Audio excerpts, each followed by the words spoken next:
So here we got another broken wire, and I don't know when this one happened. It looks like it's been broke a long time. I don't know if a deer came through here and hit it hard or what happened, but I was just going to kind of show you how I fix these normally.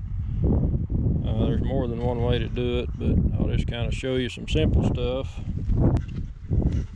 So what I like to use is called a splice it crimping tool.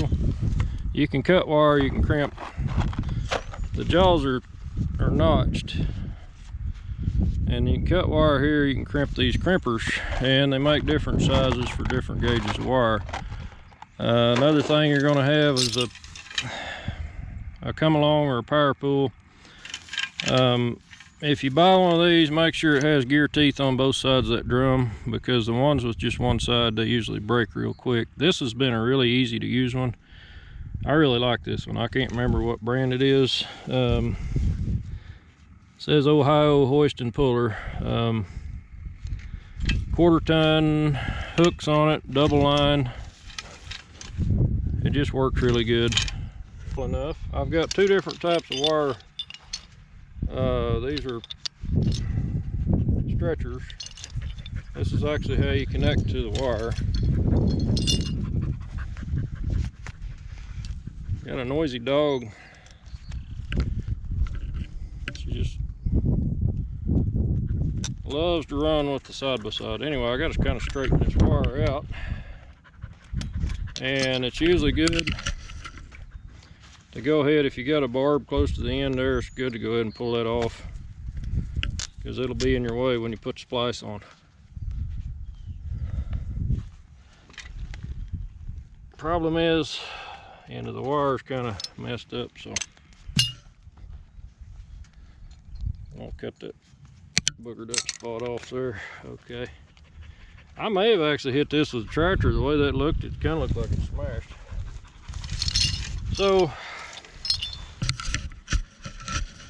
this is one of the pullers I use. It's got a split ring. This is forged steel, wedge shape. So when you pull on that, it grips. And then we can actually let the, come on, let that out a bit. This is more standard style. Called a power pull, made in California. Actually, that one's made in USA, so it might be an old one, but they work pretty good too. As far as being easy to use, that other one's easier to use. So anyway, you get your wires tied up, put your hoist in forward for pull. Make sure your wires are in good shape there. It's good to wear safety glasses.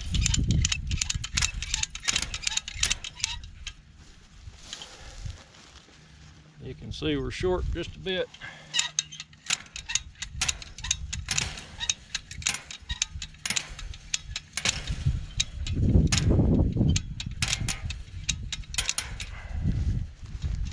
Still short just a bit.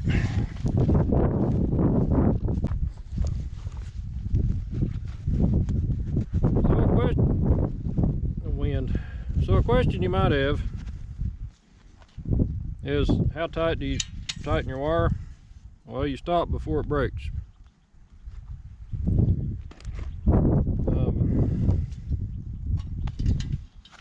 Be sure also to keep your wire on the right side of the puller when you do this, but I'm actually going to show you two different types of splices here,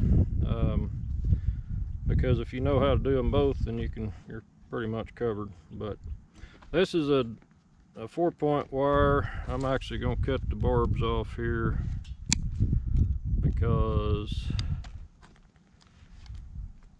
these are pretty nasty, pretty sharp.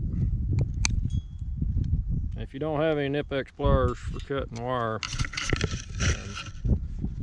if you ever use these, you'll never buy anything else for cutting wire.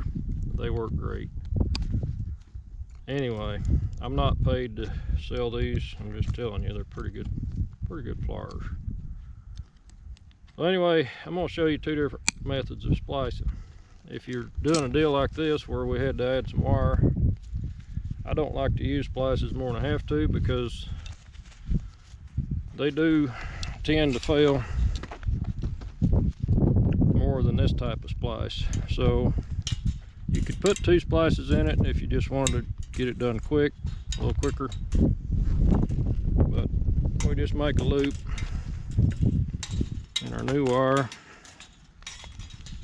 and you could do this a lot neater. It ain't got to be pretty. It's a fence out here in the middle of nowhere. Nobody cares. Cows don't care. And then we basically put that loop over this wire.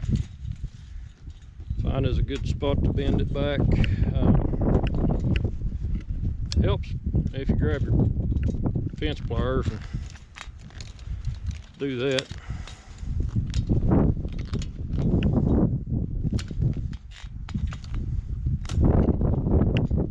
So once we get that done, we got that's pretty much a completed splice there. That's a little ugly, but it will be effective. These hardly ever break like this. I haven't. They will break at times, but I haven't seen too many of them break. So now we're going to get ready for our splice over here. So we're going to cut this wire. What the heck? I've been bragging on these pliers. Now there we go. But you got to overlap your wires. You need enough room.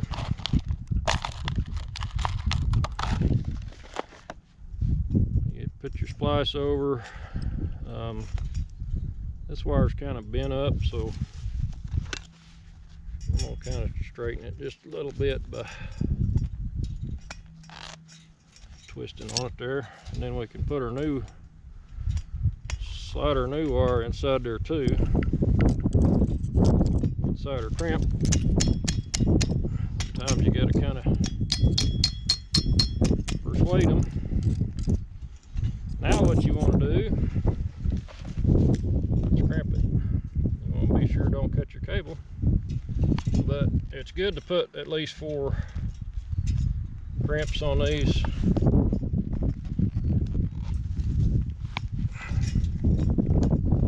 Probably best if you get 4 on it, if you can. Just be sure you don't get it too far back, you'll cut it. Once you get that done, what I like to do is, and you're not supposed to have to do this, but I've found that if you don't, so that sometimes these will slip. So take your ends of your wire that come out the other side of the crimp joint, and you don't have to tie them, just fold them back. That just makes it harder for that to slip.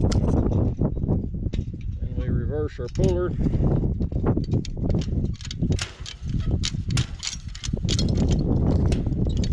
We're not super tight. I probably could have went another turn or 2 on that, but this one here release is really easy. This type here, you basically got to tap on it, knock it loose. But anyway, 2 types of splices on one fix there.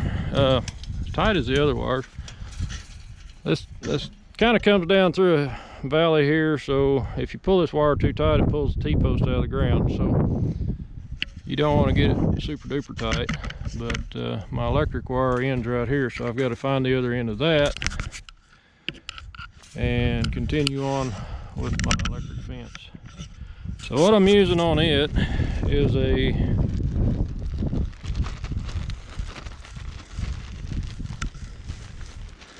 first time I did this, I used these type of insulators, and they're kind of neat because they got a standoff.